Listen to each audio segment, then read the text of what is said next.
right, Sharon Houston. So when you move to a big city like New York from a small town like Richmond, Virginia, everybody likes to scare you. They like to say things like, you can't move to New York City, you're gonna get raped, you're gonna get murdered, you're gonna get mugged on the subway. Well, when I lived in New York City, I had no issues with the people around me. My problem wasn't with muggers or with people on the subway. My problem was with the dead. When I got to New York, I had 1 month to find a place to live. I had a sublet in Jersey City. So during my lunch break where I was temping, I would go buzz buzzers around Super's buildings and Hell's Kitchen and ask if there was an apartment available.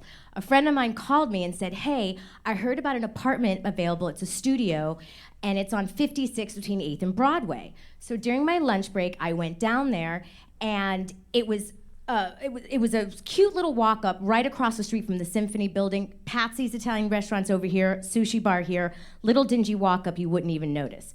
The front door had like this big glass window with those crisscross wires that look like it's a bank, and then a second door that had crisscross that had like a big window with those wires.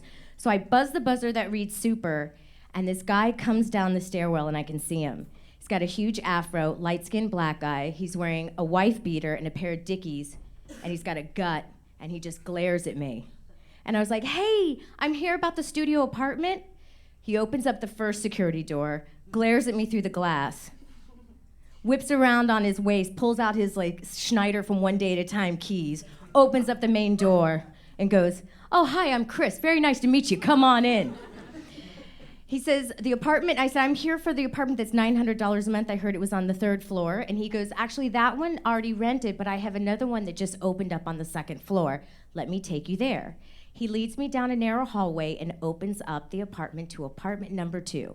When he opens the door, it's this huge apartment, huge studio apartment with tall ceilings, crown molding, eat-in kitchen, big bathroom, and it's filled with someone else's stuff. And so as I'm looking around and everything's kind of disheveled, I'm looking around, he's like, well, you know, listen, if you want this apartment, you have to move everything out yourself. If you want new paint, I'll buy the paint, but you have to paint it yourself. And I was like, oh. And then I looked at this picture. There were lots of photographs on the wall. And there was this girl on the wall. She had almond-shaped eyes, auburn hair. I'll never forget her. She had a wool hat on, and it looked like a fall day. And I said, who's that? And he goes, oh, that's the girl that used to live here. And I said, where did she go? And he goes, she died. And then I looked at him and he goes, oh, not in here, somewhere out there. And then right after he said that, he said, the rent is $467.32 a month, all utilities included. I didn't skip a beat.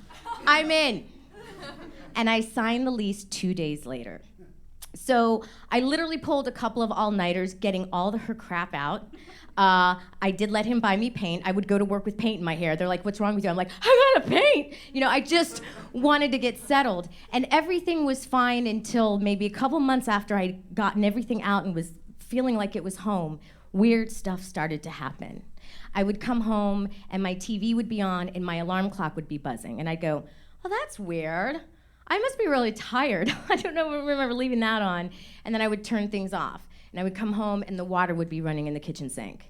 And I was like, oh, that's weird. And I do stupid shit when I'm sleep deprived. So I just kind of, wrote it off to that.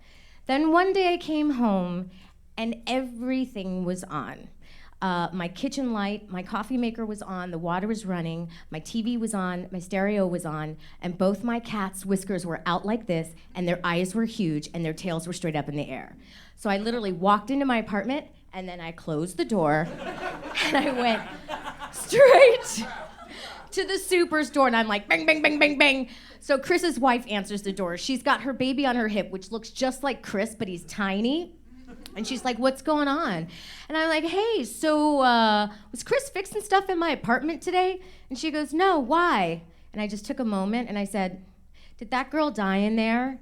And she goes, let me put the baby down, I'll be right there, and slams the door in my face. So I go and just wait by my front door. I don't even open it. Then she comes through, boom, like just here we go. And first of all, this is the first time I've ever heard her talk black, okay? Like she was just very like, oh, hi, my name's Jared. And then as soon as she got to my apartment, she's like, open the door, let's go. She started praying on everything in my apartment. She started, Lord Jesus, please let this soul be free. Let this soul go and see the heavens. And she blessed everything. She blessed my closet, my bathroom, my kitchen, my futon, everything. And then when she was done, she went, we're done here. Walked out of my apartment. Believe it or not, for about 2.5 years, I experienced no paranormal activity. Jesus does not like ghosts, but only for about a 2.5-year period. Because when I started packing up my things to move to LA, everything came back. And my ghost started slamming picture frames that didn't have a neighbor like this. They would literally go flap, flap, and I'd just go, okay, here we go. And it just kept getting worse and worse. And honestly, everybody's like, why didn't you move? I'm like, I was paying $467.32 a month in 1996 for a studio apartment. Are you fucking kidding me? Blood could have been coming out of the walls, and I'd be like, here's the rent. Get the blood off my face. Like, it was just terrible. But I would just ignore her. Like, the things were happening, and I would just ignore her. Well, my ghost did not like being minimized. So she did something one night that made me have to address her. In my bathroom, the only way you could turn the light on was the only way I could turn the light on was by standing on my toilet. I'm very short. Someone had painted the lighting fixture shut because they were an asshole. So the only way you could turn the light on was by manually screwing in the light bulb. It's the only way. I kept a washcloth on top of the light fixture because when the light was hot, after I got done washing my face, I'd use the washcloth to protect my hand from the heat of the light bulb. So I stand on my toilet, I screw in the light bulb, wash my face, unscrew it, I get in my futon, I'm watching Letterman, and I'm like, and I hear squeak, squeak, squeak, squeak, squeak. Light turns on. And I just went, okay.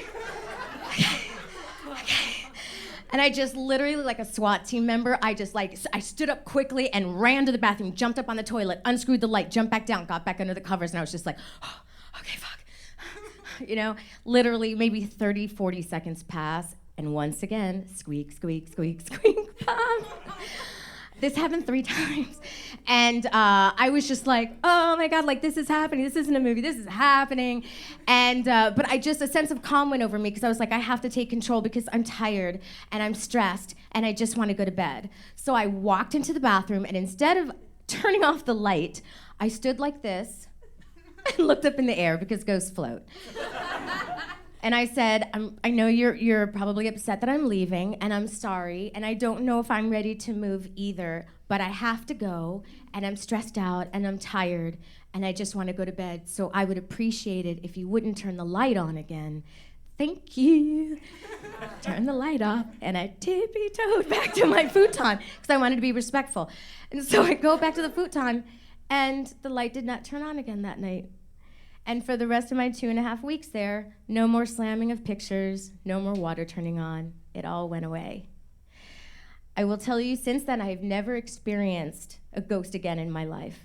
But I have experienced much more horrifying living situations.